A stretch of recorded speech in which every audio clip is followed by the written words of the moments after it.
Buenas noches, jóvenes. Continuando con lo que Buenas noches. se escucha, ¿no? Sí, doctor. Ya. Muy bien, continuando con lo que habíamos quedado, empezaremos hoy día la parte de beta-lactámicos, ¿de acuerdo? Es un tema, digamos, amplio, pero importante, digamos, para la comprensión o la primera parte de antimicrobianos. Como ya le mencioné en lo anterior, este, como ya le mencioné en lo anterior, la terapia antimicrobiana, aquí vamos a mencionar nuevamente. Vamos a recordar todo lo concerniente a mecanismos y defensa del curso, ¿no? Que es microbiología. Ya olvidémonos de la parte de los efectos que los antimicrobianos actúan en nuestros sistemas fisiológicos porque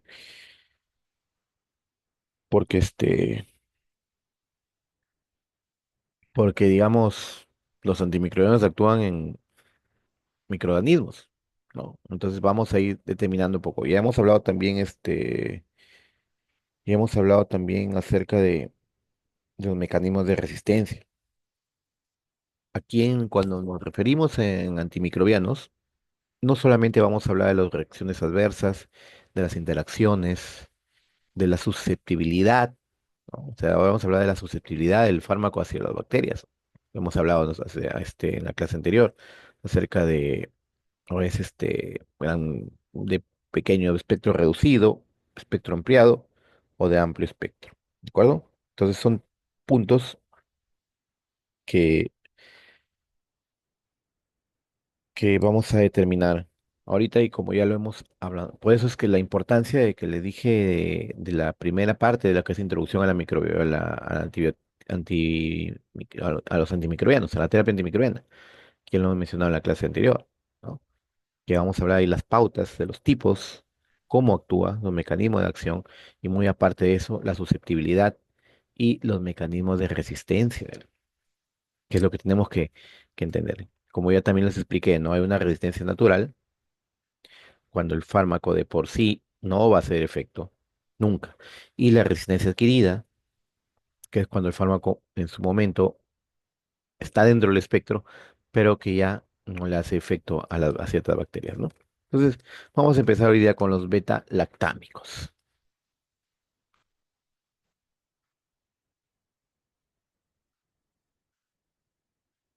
Bueno, los beta-lactámicos, digamos, es un conjunto de antimicrobianos que tienen en común un anillo cíclico, ¿no?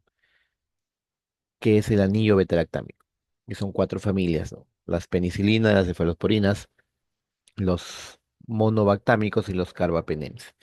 Todos tienen la característica de ese anillo beta-lactámico que tienen.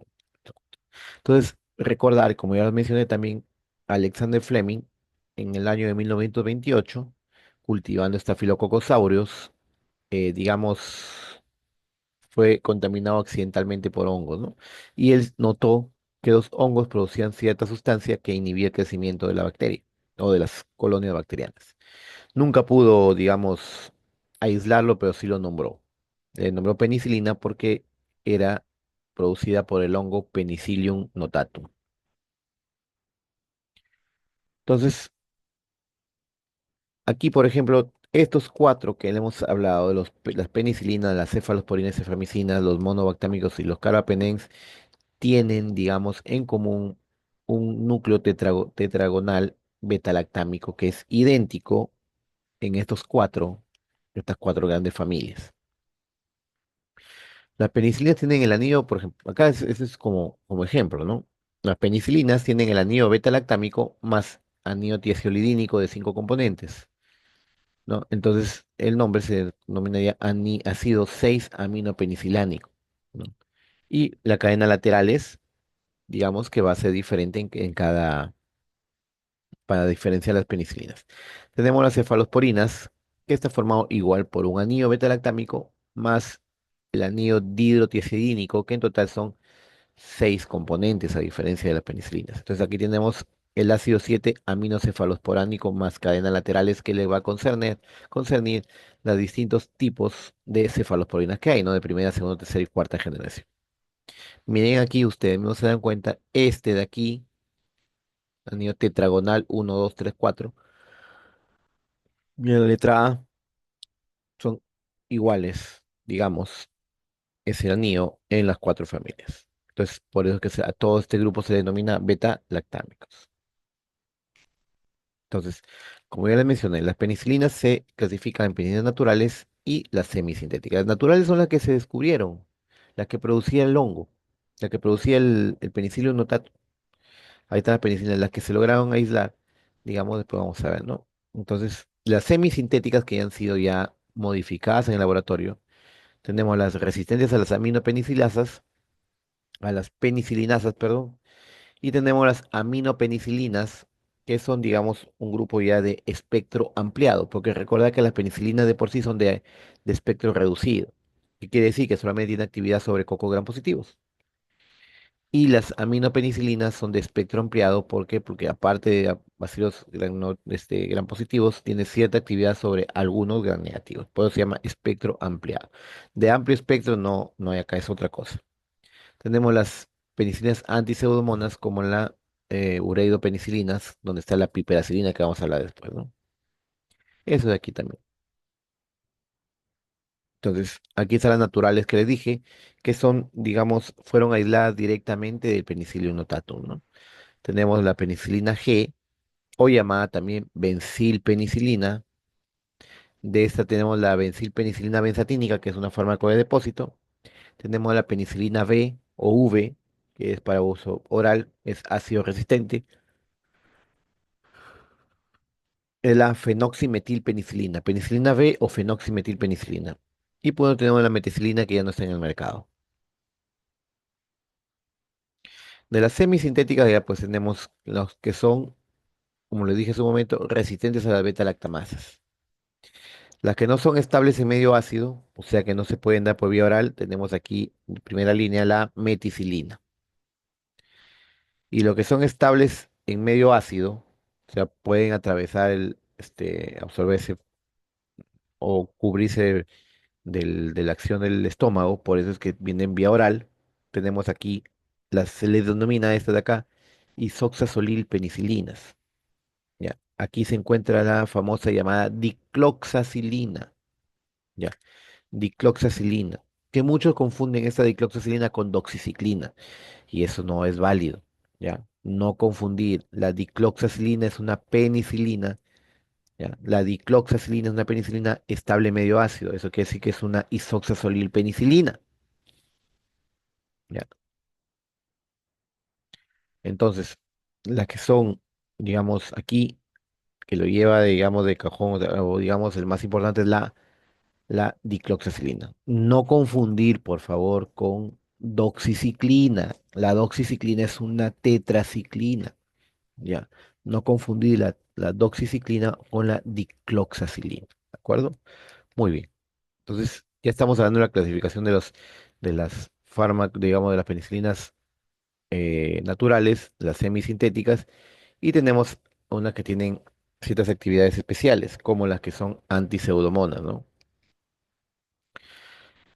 Perdón, sin actividad pseudomonas, sino las aminopenicilinas, perdón, las aminopenicilinas, que son, como le dije hace un momento, de espectro ampliado, de espectro ampliado, no es de amplio espectro, no es de espectro ampliado. Entonces, aquí tenemos las dos aminopenicilinas, la ampicilina y la amoxicilina. Recuerda que de estos dos, la ampicilina puede usarse vía intravenosa o intramuscular, ya, a diferencia de la amoxicilina que solamente viene para uso vía oral. Entonces, tenemos las antiseudomonas que se dividen en carboximetilpenicilinas y las ureidopenicilinas. Tenemos la ticarcilina y las ureidopenicilinas, la más utilizada como la piperacilina, que es el llamado cuando se mezcla la piperacilina con tazobactam, es el llamado famoso pipetazo, ¿no? Es el más utilizado como antiseudomonas dentro de las penicilinas, ¿ya? Voy a repetir, es una penicilina que tiene actividad frente a pseudomonas. ¿De acuerdo? Acá la más importante son las ureidopenicilinas, como la piperacilina.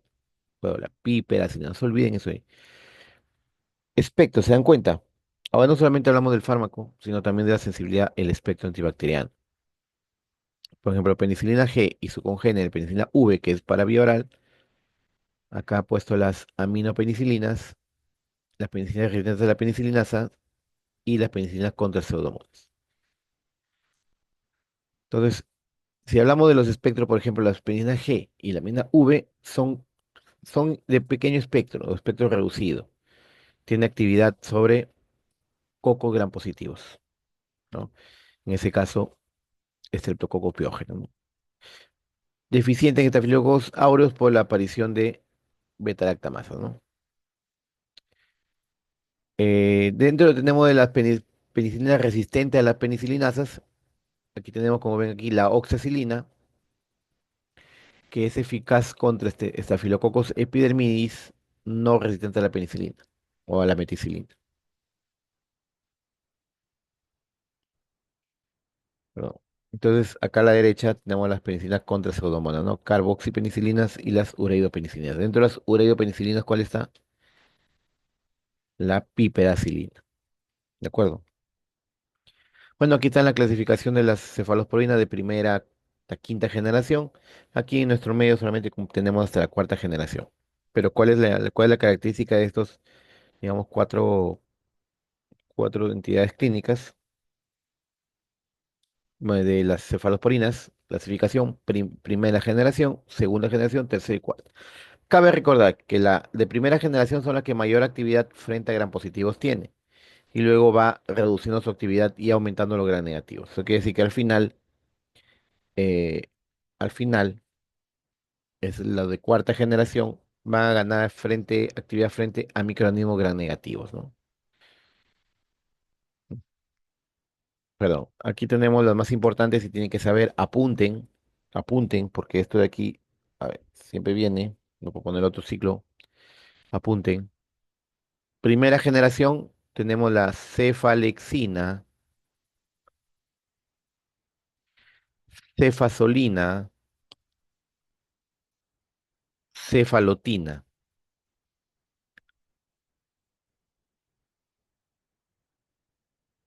Tenemos la cefradina, ya, repito, para que se les quede.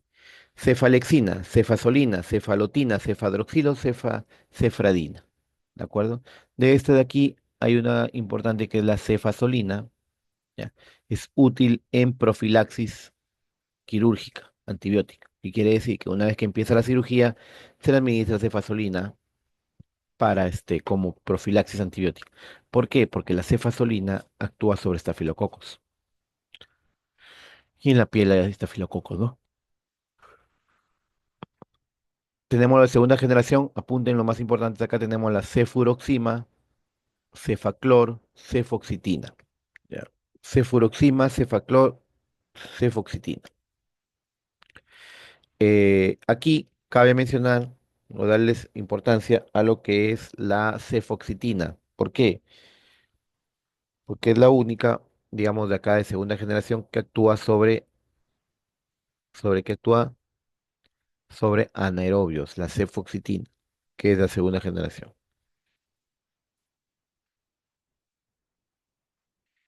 La de tercera generación, aquí tenemos la más utilizada y manoseada, que es la ceftriaxona, ¿no?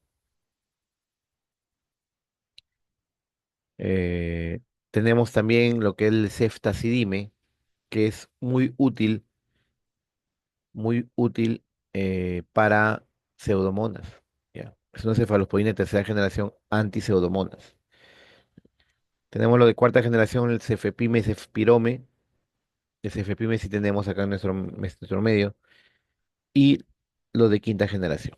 ¿Ya? Recuerdo y les vuelvo a repetir su actividad contra el gram positivo va a ser, digamos, directamente conforme va aumentando la generación. O sea que los de primera generación van a tener gran cantidad de, digamos, actividad sobre gram positivos. y los de tercera, cuarta generación menos actividad sobre gram positivos. ¿De acuerdo? ¿Hasta ahí alguna pregunta? Tenemos lo mismo, ¿no? El espectro, ¿no? Primera generación, bacterias gram positivas y escaso con las gram negativas. Segunda generación, mayor con gram negativos. Tercera generación, menos activos a los de primera generación contra gram positivos, pero más activo entre las bacterias enterobacter que son gram negativos, ¿no? Y el CFPIME, que es prácticamente para uso intrahospitalario en unidades críticas, ¿no? Por su amplio espectro que puede producir. Muy bien, chicos, miren aquí hay dos ejemplos, el gráfico donde se comparan y esto tienen que saber ya desde, digamos, desde pregrado, lo que es la membrana y la pared celular, la disposición en un gran positivo y miren la disposición de las estructuras en un gran negativo, ¿no? Muy bien, me dan unos 10 minutos, por favor. 5 minutos, 5.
Muy bien, jóvenes. Como les estaba mencionando, aquí tenemos, ¿se acuerda que ya hablamos en clase la diferencia entre un gran positivo y un gran negativo, ¿no? Miren aquí el gran positivo. Este de aquí es la membrana celular bacteriana.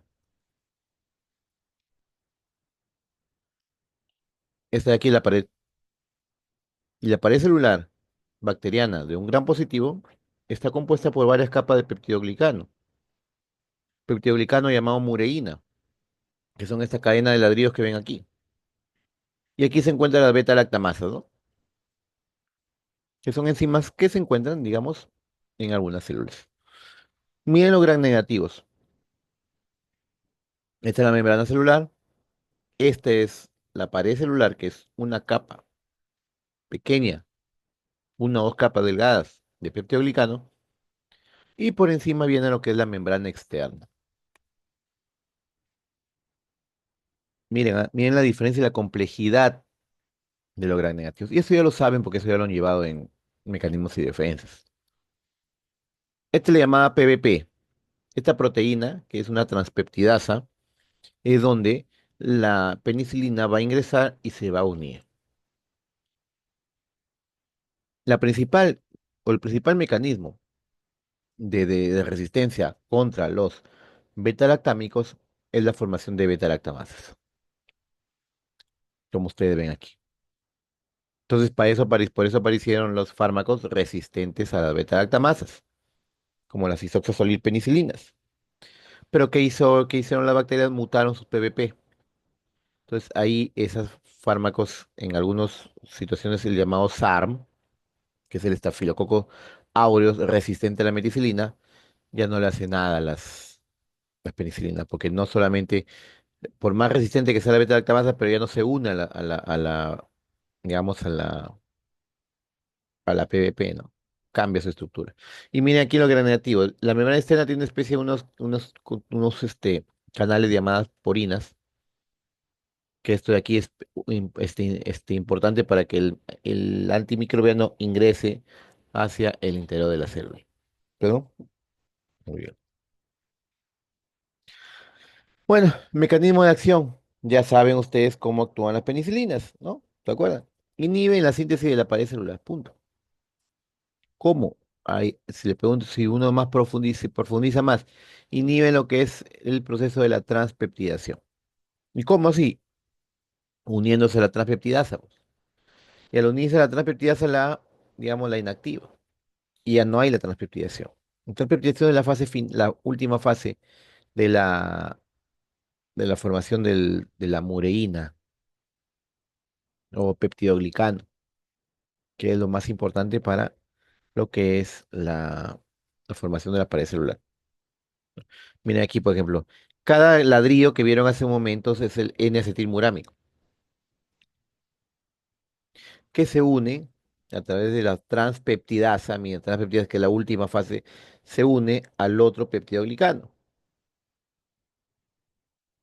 ¿no? A la otro N-acetilmurámico, se unen por la enzima transpeptidasa, la PBP.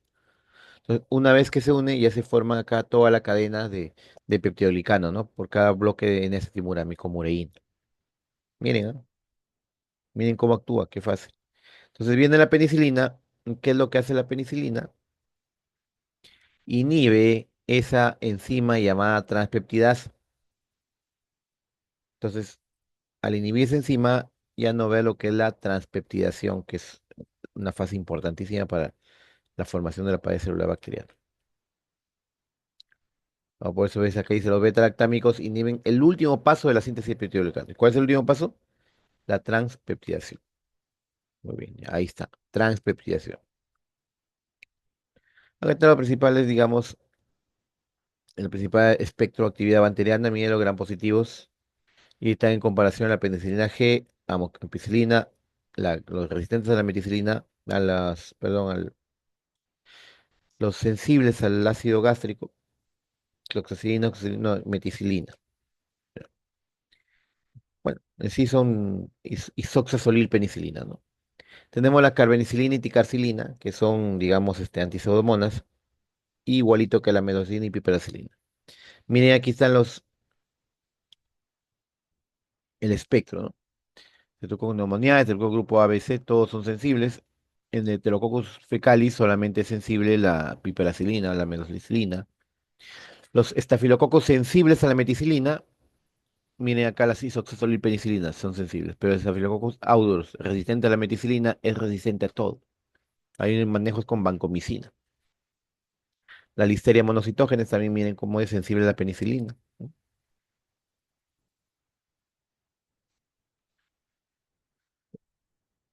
Ahora hablamos de los gram negativos, ¿no? Por ejemplo, el Haemophilus influenza es resistente a la penicilina G, pero es sensible a la amoxicilina, ¿ya? Por eso es que es espectro ampliado, ya que la penicilina G es sensible a casi todos los gram positivos y a algunos fármacos gram negativos, a unos microorganismos gram negativos. Miren la Shigella, resistente a la penicilina, pero es sensible a la amoxicilina, y luego se saltea hacia la fármaco de antiseudomona, donde también es, digamos, útil. ¿Ya? Tenemos el Proteus, la Salmonella, son gran negativos, debes recordar eso.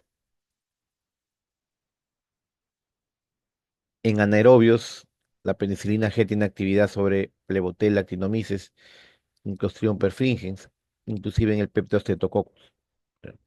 Mostrando cierta resistencia en algunos como la cloxacilina, carbenicilina, la piperacilina. Aquí tenemos las cefalosporinas, miren las de primera generación, tienen gran actividad sobre gran positivos. Conforme va disminuyendo, digamos, el espectro, va disminuyendo, digamos, va aumentando la generación primera, segunda, tercera, el espectro de gran positivo va disminuyendo y va aumentando el de gran negativos. Ahí están todas las indicaciones que van a tener. Esto de aquí es del libro Flores. Aquí continúa lo mismo sobre los microorganismos que están ahí. Bueno, ¿se acuerdan que hablamos que es el efecto postantibiótico? Es la persistencia y la supresión del crecimiento bacteriano después de exposición del microorganismo al microbiota. O sea, se le administra, luego se retira de golpe. Y lo que sucede es que el microorganismo todavía va a seguir circulando y puede, digamos, mantener o evitar el crecimiento o la infección bacteriana. Eso se llama efecto postantibiótico. En los beta-lactámicos es de pocas horas para gram positivos y gram negativos, excepto el carbapenem. No olvidar este término, efecto post-antibiótico, ¿ya? Que también ya lo dije en clase. Bueno, hablemos de la farmacocinética, ¿no?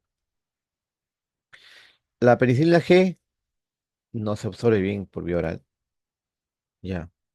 Debes necesitar 30 minutos antes de la comida y 2 horas después de comer. Ya. Por eso acá dice, debe utilizarse la vía oral solo en infecciones en las que la experiencia clínica corrobora su eficacia. Bueno, eh, como le vuelvo a decir, la penicilina G no tiene buena absorción por vía oral. La admisión parenteral sí. Aquí está, digamos, las mencioné, las benzilpenicilinas, tenemos la de depósito, la procaína, clemisol y la benzatínica. Son tres nada más. Ya. Son tres nada más. Y la que viene la vía oral, la penicilina resistente al ácido, ya alcanza concentración plasmática 2 a 5 veces mayor que la penicilina G y su concentración máxima en sangre de 3 microgramos por mililitro después de ingerir 500 miligramos. Bueno, hay que tener precaución en estos casos de los pacientes para mantener la profilaxis. Penicilina G. En promedio, 60% de la penicilina y irreversiblemente la albúmina y se aparece en distintos órganos que están mencionando. Su volumen aparente de distribución es de 0,35 litros por cada kilogramo de peso. A excreción 10% por filtración glomerular y 90% por secreción tubular.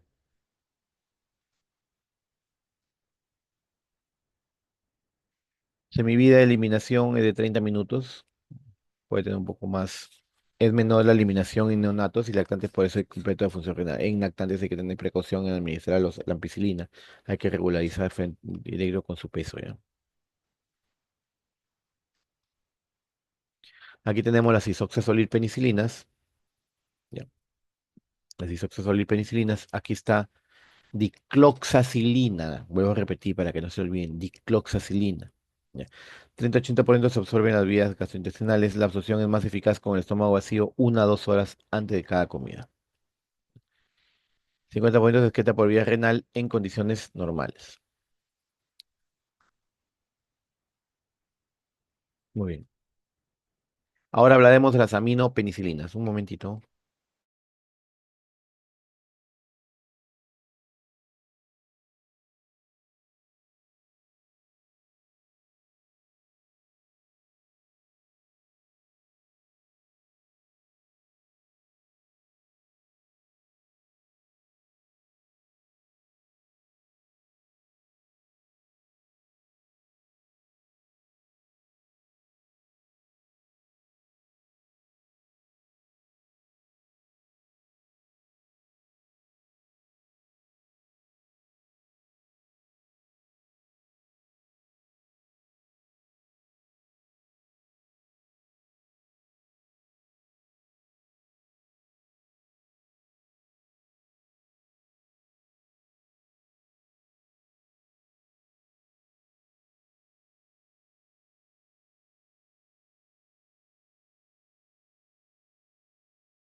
Muy bien, jóvenes.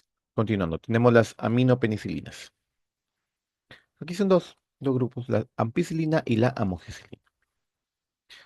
Estas aminopenicilinas ya son penicilina de espectro ampliado, por si acaso.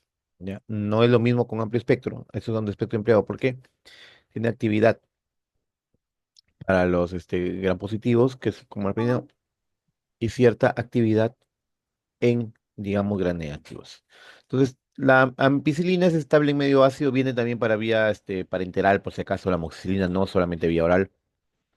Dosis de oral de 500 miligramos puede ser inclusive hasta 3 microgramos por mililitro, ¿no? Una concentración alta al inicio nomás.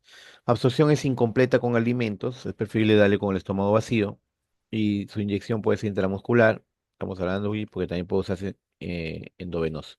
Su tiempo de vida media es aproximadamente de 80 minutos. La ampicilina se administra cada 6 horas. Amoxicilina, mejor y más completa absorción oral que la ampicilina. ¿Ya? La amoxicilina solamente viene para uso oral, por si acaso. A las concentraciones plasmáticas, los alimentos no interfieren, o sea, tiene una mejor farmacocinética que la ampicilina y viajan cerca del 20% solamente ligado a proteínas plasmáticas. Su excreción es activamente por la orina.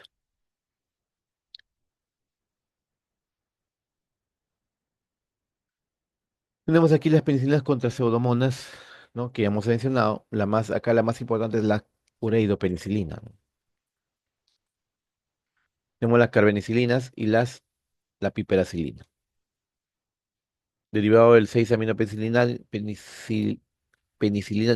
penicilánico, el ácido 6-aminopeniциlánico es el anillo pues, de la penicilina natural, ¿no? Deriva de ahí. Fue la primera penicilina con actividad sobre Pseudomonas aeruginosa y alguna cepa de Proteus. Bueno, viene en forma de salsa y súcico, ha sido sustituido por la ticacilina o piperacilina. Como le vuelvo a decir, la piperacilina es el fármaco ahorita dentro de los penicilinas muy utilizado en unidades críticas por el tipo de infección. ¿Ya? Extiende el espectro de la ampicilina para incluir toda la cepa de Pseudomonas aeruginosas, enterobacterias no productoras de beta-lactamasa. ¿Ya? Entonces acá tenemos las carbenicilina y la piperacilina. La piperacilina, como vuelvo a decir y vuelvo a repetir, es la más utilizada actualmente contra el manejo, digamos, contra las Pseudomonas aeruginosa, ¿de acuerdo? Aquí tenemos la cefalosporina de primera generación, que ya los he mencionado, cefazolina, posee actividad contra Enterobacter, tiene para uso intramuscular e intravenoso. Eh, Contracción del plasma rápidamente, un gramo alcanza 64 microgramos por mililitro y su excreción es glomerular y unión a proteínas plasmáticas de un 85%. ¿Ya? Ojo, ese punto es importante, utilidad en profilaxis antibiótica. ¿Ya? Es la utilidad, entonces, por ahí siempre se repite esa pregunta, ¿cuál de los siguientes fármacos es útil en el cuidado de la profilaxis antibiótica en cirugía? ¿De acuerdo? Cefalexina, también de primera generación, solamente viene para uso oral, tiene menor actividad contra estafilococos productor de penicilinasa y sus condiciones plasmáticas es de 16 microgramos por mililitro después de una dosis de 0,5 gramos.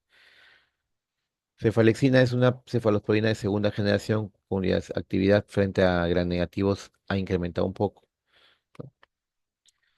En sí la cefalexina no se metaboliza y se orina de 70 al 100%, lo que veo acá ya, es la excreción. Cefradina, también les he mencionado, ¿no? La cefradina es otra cefalosporina de primera generación que no se metaboliza, se absorbe por vías gastrointestinales, no viene parenteral y su excreción es a través de la orina.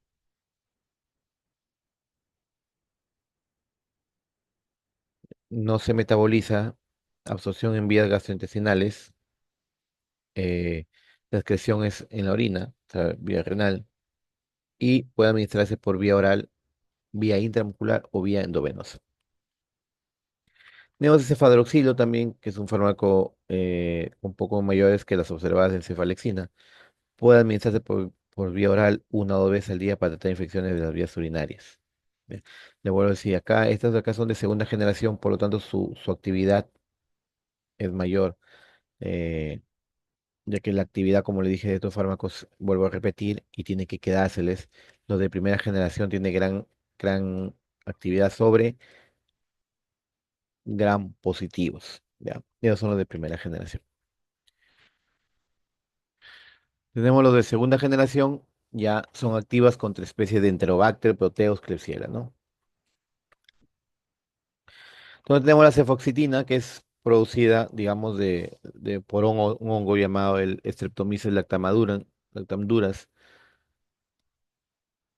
Es presente en algunas de las beta-lactamasas de ciertos gram negativos. Ojo, cefoxitina y derritente. Esta es una de segunda generación. ¿Y qué es la que caracteriza a la cefoxitina? Que tiene actividad sobre anaerobios, como ven ahí, ¿no? Sobre todo el Bacteroides fragilis. Ahí está la dosificación, tiene un tiempo de vida media de 40 minutos. La semivida es hacer 40 minutos, como ya les mencioné, ¿no? Tenemos cefaclor, útil contra hemófilos influenza y moraxella catarrhalis, muy útil en infectitis media aguda. Tenemos la cefuroxima, también de segunda, amplia sobre gram negativos, como el Citrobacter, especie de Enterobacter, también tiene actividad contra Salmonella, ya, Shigella también. Un tiempo de vida media de 1,7 horas y se puede administrar cada 8 horas. Concentración es de 10% de la del plasma. Y aquí se encuentra la hemófilos influenza, Neisseria meningitidis y Streptococcus pneumoniae, ¿no? Muy bien. ¿Alguna pregunta hasta ahí?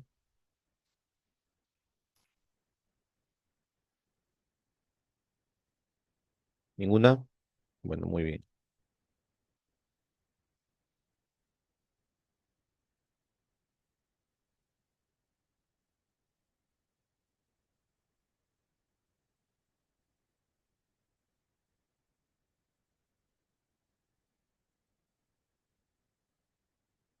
Muy bien, entonces ahora hablaremos, digamos, de los de tercera generación. Como le dije al inicio, los de tercera generación, su actividad frente a gran negativos va aumentando y sobre gran positivos va disminuyendo, ¿no? Aquí tenemos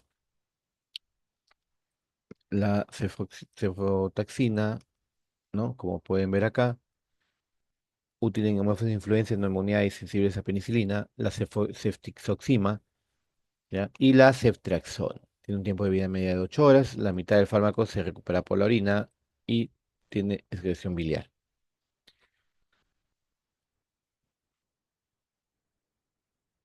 Una sola vez, acaso, en caso de gonorrea, solamente se aplica una sola dosis de 250 miligramos intramuscular y es suficiente para el gonococo, ¿no? En la actualidad.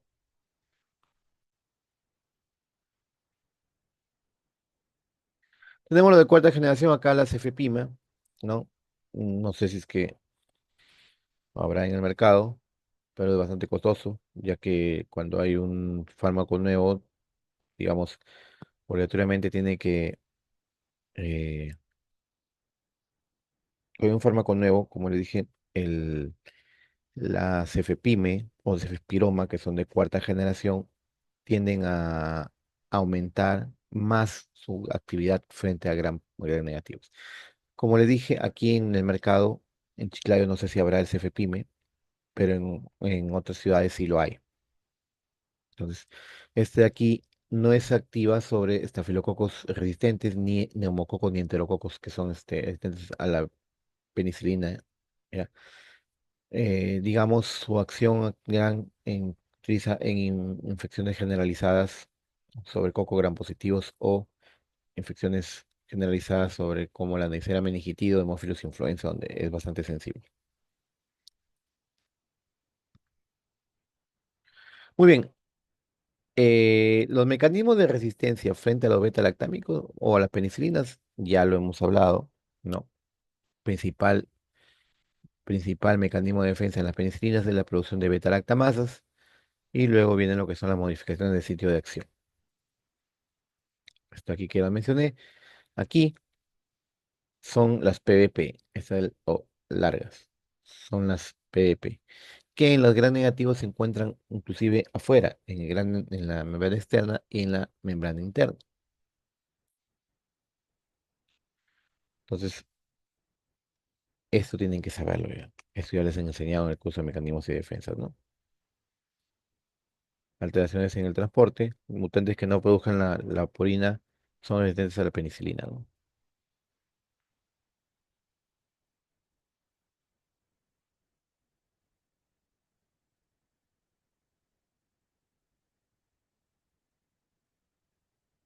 Bueno, nos quedamos, quería ver, quería ya. Entonces, estamos hablando acá en la alteración del transporte. Tenemos la bomba de salida o de flujo, ¿no? Como ven ahí, una vez que ingresa el antimicrobiano, hay unas bombas que tienden a sacar hacia el líquido este celular. Disminución de los sitios de acción. Hay disminución de la afinidad de los beta-lactámicos por la BBP, ¿no? Lo que yo les dije hace un momento, ¿no? Fármacos, los estafilococos aureus es sensible a la vancomicina, por ejemplo, pero de la noche a la mañana empieza a dejar, eh, estamos hablando, perdón, de beta-lactámicos, deja de la noche a la mañana el paciente deja de producir o defenderse de esa forma y aparecen alteración en los sitios de acción, ¿no?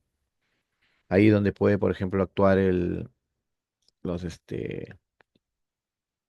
en las PP, como ven aquí, miren. Aquí se unen. ¿Se acuerdan de Staphylococcus aureus, no? Primero, la principal forma de resistencia era aumento de la beta-lactamasa, pero aparecieron los isóctazol y penicilina que son resistentes a la beta-lactamasa. Entonces, hizo la bacteria para defenderse? Mutó sus proteínas de fijación de la penicilina. Las mutó. ¿Y qué pasó? Las mutó porque cuando viene la penicilina ya no se puede unir. y altera todo eso, o sea, disminuye o pierde la afinidad. Las beta-lactamasas, como ven aquí, son distintas, van a destruir o modular o diferenciar lo que son los anidos bencénicos de acá, ¿no? Como ven.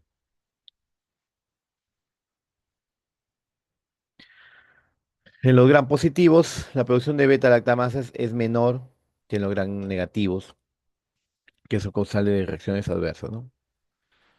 La beta-lactamasas, una vez que el fármaco ingresa, lo destruye, lo destruye. Y eso qué es lo que provoca, digamos, que el fármaco no tenga efecto, ¿no? Bueno, esto es solamente para que lo mencionen, tengan una idea, porque esto de aquí, la clasificación de beta-lactamasas le corresponde al curso de mecanismos y defensas, no, no aquí, ¿no? Ahora hablaremos inhibidor de la beta-lactamasa, que son el ácido clavulánico, el sulbactán, tazobactán, que son los más utilizados y los más importantes para eso. Reacciones adversas de las penicilinas, principalmente, como les dije, hipersensibilidad, o sea, alergia, que son inmediata, acelerada, tardía y grave, la variable, ¿no? Dependiendo del tipo de hipersensibilidad o de reacción alérgica que tiene. Los primeros, la reacción anafiláctica puede ser inmediata, pero digamos, de gravedad variable. Efectos adversos, todos los antimicrobianos pueden producir diarrea, ¿ya? Aumento de las transaminasas, alteraciones hematológicas como anemia, neutropenia, alteraciones de función plaquetaria, hipocalemia, nefritis intersticial y encefalopatía que cursa clínicamente con mioclonías, alteración del movimiento. Muy bien.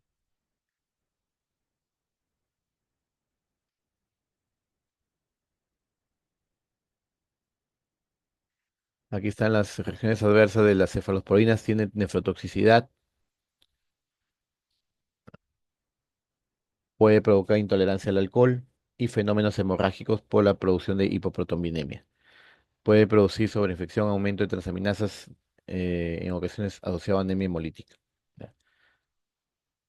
Aplicaciones terapéuticas, pues, ¿para qué usamos los penicilinas? Para amigdalitis, ahí está incluso la dosificación. Después le vamos a explicar cómo se administra. Sinusitis crónica, eh, sensible a la penicilina G. Está mayormente producido por el Streptococcus bacteroides.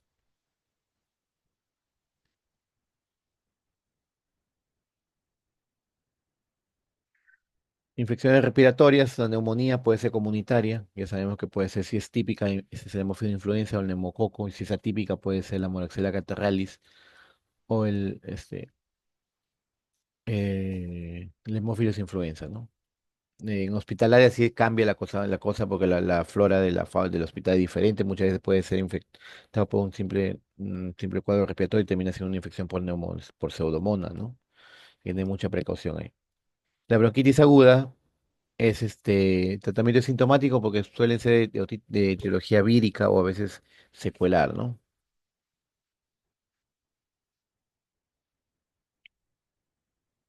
Infecciones óseas articulares, ¿no? Miren ahí, infecciones cutáneas de tejidos blandos también, ¿no? Por ejemplo, las infecciones por Staphylococcus aureus donde produce la fascitis necrotizante porque destruye todo lo que es la fascia y el músculo, ¿no? Infecciones de tracto sistema respiratorio, recuerda que la meningitis es tratable solamente si el fármaco atraviesa la barrera hematoencefálica. Si el paciente le puede decir, no, yo soy testigo de Jehová y no, la, no recibo en ese caso eh, la administración de algunos fármacos o inclusive este paciente que está grave, hay que administrar, digamos, si el fármaco, ¿cómo les explico? Ya, si el fármaco no atraviesa la barrera hematoencefálica, por si acaso las penicilinas no atraviesan la barrera hematoencefálica, pero cuando la meninge está inflamada, permite el paso simple, ¿ya? Y ahí mejora, digamos, la penetración tisular y llega hacia el efecto. Entonces, meningitis, las penicilinas, en el periodo neonatal, eh, primera elección es la ampicilina, que es una aminopenicilina. Por eso es que yo les mencioné hace poco, una sepsis neonatal, se utiliza la ampicilina junto con un aminoglucosio, ¿no? Para cubrir toda la flora bacteriana que puede provocar una sepsis neonatal. Y en niños mayores se puede utilizar ceftriaxona, tercera generación, para el tratamiento de Neisseria o hemófilos influenza, ¿no? Y en niños mayores, 37 años, igual se puede utilizar en ese caso cefotaxima o ceftriaxona. Las visiones urinarias también pueden ser extrahospitalarias, mayormente es la E. coli, ¿ya?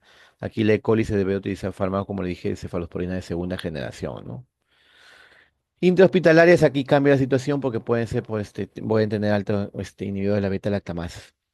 Infecciones severas también, como la pielonefrita, donde debe utilizar hasta 14 días. Infección de transmisión sexual, la más utilizada, la penicilina, es la sífilis, ya. La primaria, secundaria, latente o neurosífilis, que es la terciaria. La Neisseria, gonorrea, endocarditis bacteriana, la estreptocócica, por enterococos, etcétera, que son, miren toda la gama, digamos, de tratamiento que pueden traer las penicilinas, Clostridium tetani, el tétano, Listeria monocytogenes, para Corynebacterium diphtheriae y otros como la Actinomyces israelí. Muy bien, hasta ahí preguntas,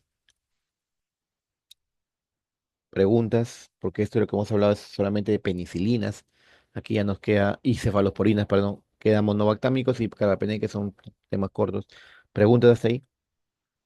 ¿Ninguno? ¿Seguro? No, no, profe. Seguro, muy bien. Un minuto, unos 3 minutitos que vengo, voy a tomar agua.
Ya déjalo.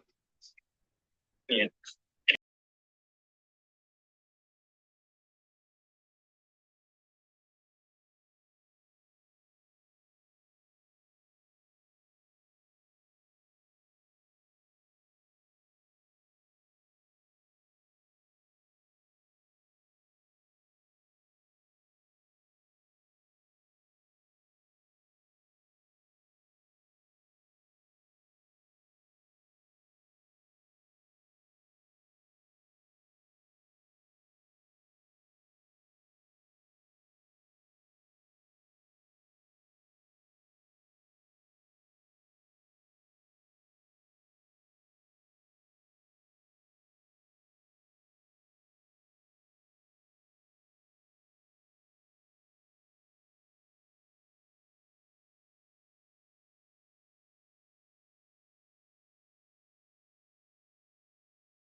Muy bien.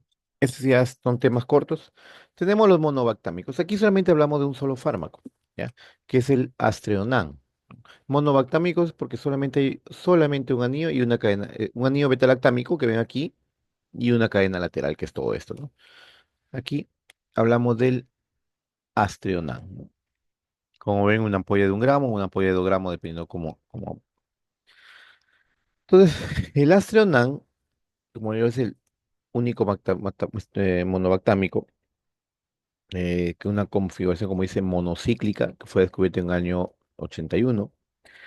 El término monobactam es un betalactámico producido por monocíclico, ¿no? Las bacterias.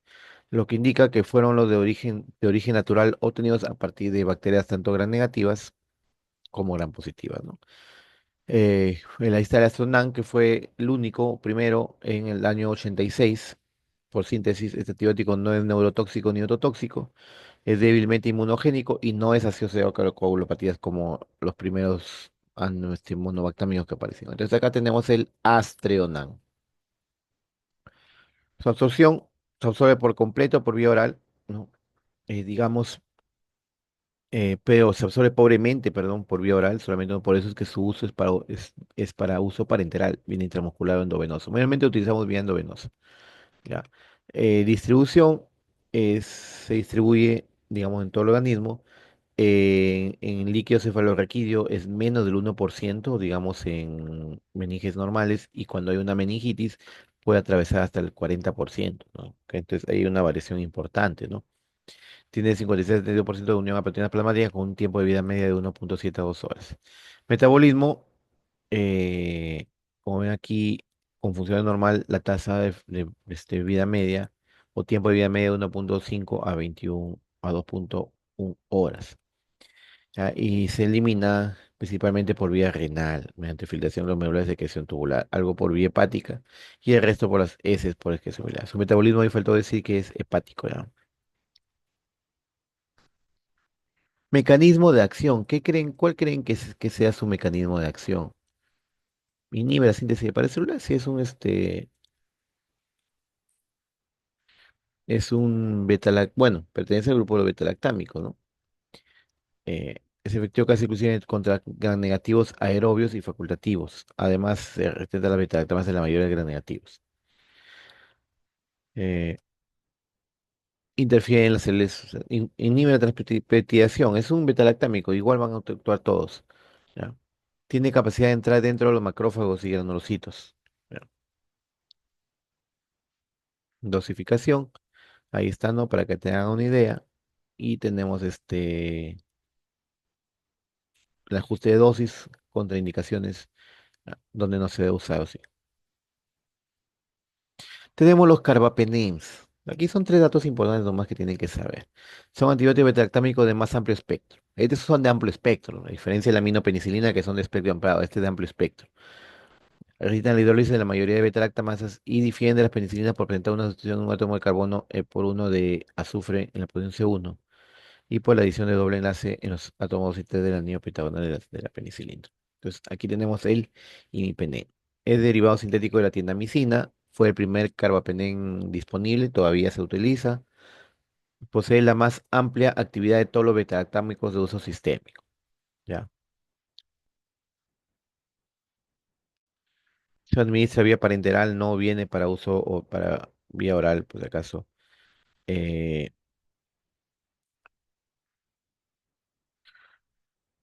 acá ven un término usted que dice silastatina, ¿no? De aquí le voy a explicar qué significa la silastatina. Dice, distribuye 13 a 21% de proteínas plasmáticas y inclusive la silastatina un 40%. Ya. Hay que tener en cuenta este punto importante. El imipenem es hidrolizado rápidamente en la dihidropeptidasa renal o dihidropeptidasa 1. ¿Ya? Entonces, tengo que administrar el fármaco, el imipenem, con un fármaco, digamos, que va a eliminar, digamos, o inhibir la dihidropeptidasa renal, ¿ya? En la cilastatina, ¿ya? Como lo voy a repetir, Limipenem no puede ir solo porque si va solo es ionizado inmediatamente o hidrolizado por la diapeptidasa renal, que se produce en el riñón, ¿no? Bueno, valga la redundancia. Entonces, ¿qué sucede? Esta cilastatina destruye esta hidropeptidasa. Por lo tanto, queda, digamos, el imipenem puede cumplir su función, ¿no? O su efecto. O incluso dice imipenem administrado junto con cilastatina, un 70% de la imipenem se excreta sin cambios en el polvo de la orina, el 29% restante se excreta en forma de un metabolito inactivo. En la imipenem sin cilastatina, solamente un 20% se excreta sin cambios por la orina. Mecanismo de acción, ya le dije, se une la proteína fijadora de penicilinas, luego de haberse unido ahí, se van hacia la pared bacteriana, interfieren en la síntesis de la pared bacteriana y puede provocar destrucción del microorganismo susceptible. El imipenem es un potente inductor de beta-lactamasas, por si acaso. ¿Ya? Pueden, digamos, inhibir su acción de este fármaco. El espectro es de amplio espectro, ¿no? Así le dije, ¿no? Incluye, inclusive, tenemos clamidia, micoplasma, micobacterio, enterococo faecium, y la aparición de la actividad en las siguientes como Citrobacter, Enterobacter, Serratia, Proteus y Pseudomonas. ¿De acuerdo? Entonces, como le voy a decir, aquí, estos son resistentes de por sí. No se debe administrar en esa forma, ahí, en ese fármaco. Muy bien. Indicaciones, infecciones nosocosmiales, que es infecciones intrahospitalarias. Tratamiento empírico es intrahospitalaria, neuropatía con fiebre, septicemia, endocarditis, infecciones osteoarticulares y algunas infecciones polimicrobianas. Ahí está la dosificación para que tengan una idea. Y las RAMS, náuseas y vómitos, 40%, diarrea 3, rash y fiebre medicamentosa 2,7%. Ahora tenemos el meropenem. ¿Qué lo caracteriza el meropenem? De que no necesita cilastatina.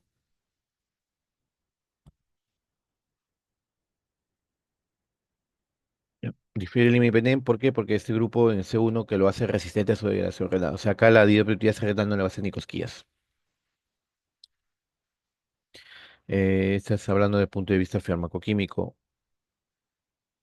Mecanismo de acción es igual que las demás, inhibe la transpeptidación, ya, evitando la unión a la síntesis, digamos, la formación de síntesis de proteína, ¿no? Vuelvo a repetir, es un bactericida igual y su mecanismo de acción es el mismo que las penicilinas. Se une a las proteínas fijadoras de penicilinas y de ahí inhibe el ensamblaje, unión de la membrana, la pared celular de la bacteria, ¿no? Tal como descrito en el positivo, esta acción ocurre en la superficie celular, ¿ya? Presente desde toda la superficie. Farmacocinética. Es muy similar al imipenem, como le mencioné, ¿ya? Y como ven, no se administra cilastatina. Son terapéuticas en el LSR sin producir convulsiones. Se tolera muy bien cuando se administra en bolo lo que es la vía oral. Entonces, observando, puede, digamos, terminar en domicilio. Mayor actividad sobre las negativas. Ahí está la lista de Neisseria meningitis, Pseudomonas aeruginosa, Streptococcus pneumoniae, Streptococcus viridis, etcétera. Ya. Como ya le mencioné, hay que tener precaución porque en pacientes resistentes al imipenem, porque hay resistencia cruzada entre imipenem y meropenem. Indicaciones clínicas, meningitis, infecciones abdominales, o sea, si ustedes se dan cuenta aquí son infecciones secundarias o infecciones severas, ¿no? De una unidad de cuidados intensivos, incluso que debe ver esos cuadros, ya que son numerosos y no solamente, y no creo que sean leves para que lleguen a un hospital, ¿no? Las dosificaciones, reacciones adversas, puede producir edema, inflamación, urticaria, eritema, puede producir náuseas, vómitos, hematológicas como trombocitopenia, ya, etcétera. Un fármaco bastante bien tolerado. Precauciones tipo B en el embarazo, recordar que el embarazo tiene su estratificación de riesgos. Y por último, ya para culminar, para que vayan a descansar, que son las 11:10, tenemos el doripenem. Es un metano que posee efecto bactericida contra bacterias aeróbicos. Presenta actividad consistente entre mayores anaerobios con excepción del Clostridium difícil, o sea, ahí no utiliza. Adicionalmente presenta en comparación con fármacos similares, una aumentada actividad contra Pseudomonas aeruginosa. El loripenem tiene mayor actividad sobre Pseudomonas, como ya les mencioné. Entonces, el mecanismo de acción es el mismo, se une a las PBP y en este caso, digamos, al unirse a las PBP, impide que esta transpeptidasa una, digamos, entonces, en este caso, si la penicilina no se ha unido a la PBP, no va a haber destrucción bacteriana. O sea, la absorción puede ser endovenosa, dosis de 500 miligramos, o al cubo de 23 por kilo. Presenta una baja ligadura en proteínas plasmáticas, 8,1, es bajísimo.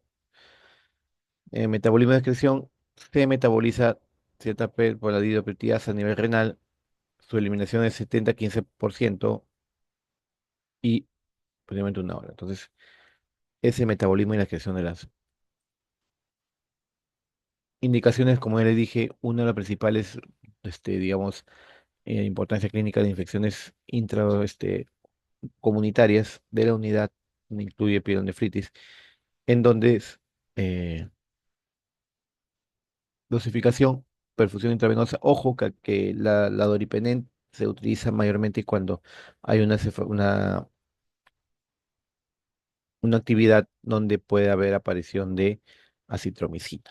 ¿Ya? Es muy útil esta información para pacientes que necesitan revertir los efectos de la urticaria o de la... Entonces, como le voy a decir, este fármaco, su mejor utilización es para que administra o indica eh, contra los bacilos gram negativos del organismo. Puede poder cefalea, náusea, diarrea, insomnio en la inyección. Se observan que algunos pacientes hay elevación moderada de transaminasas. Eh, por lo tanto, se ha referido colitis por Clostridium difícil. ¿Ya?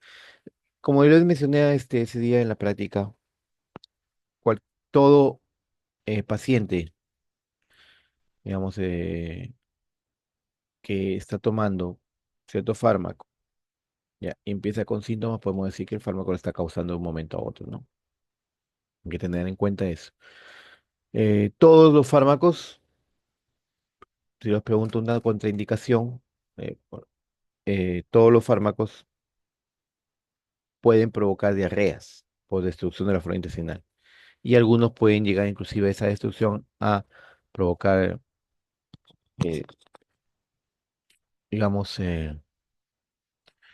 la colitis pseudomembranosa, como le dije, que es una superinfección, ¿no? Entonces, estos fármacos que lo es, destruyen la flora intestinal y como el clostridroide es, digamos, resistente a los demás antibióticos, se destruye la flora intestinal y el clostridioide queda suelto para proliferar y producir enfermedad. Es un ejemplo de sobreinfección bacteriana, ¿no? Muy bien, preguntas, ¿no hay? Entonces, si no hay preguntas, queda este tema ya hecho, realizado. Mañana podemos continuar en la noche también eh, algún otro tema para poder avanzar lo más que podamos, ¿de acuerdo? Muy bien, chicos, si no hay preguntas, hasta luego. Hoy te envío la grabación al grupo de Telegram. Ya, hasta luego, chicos.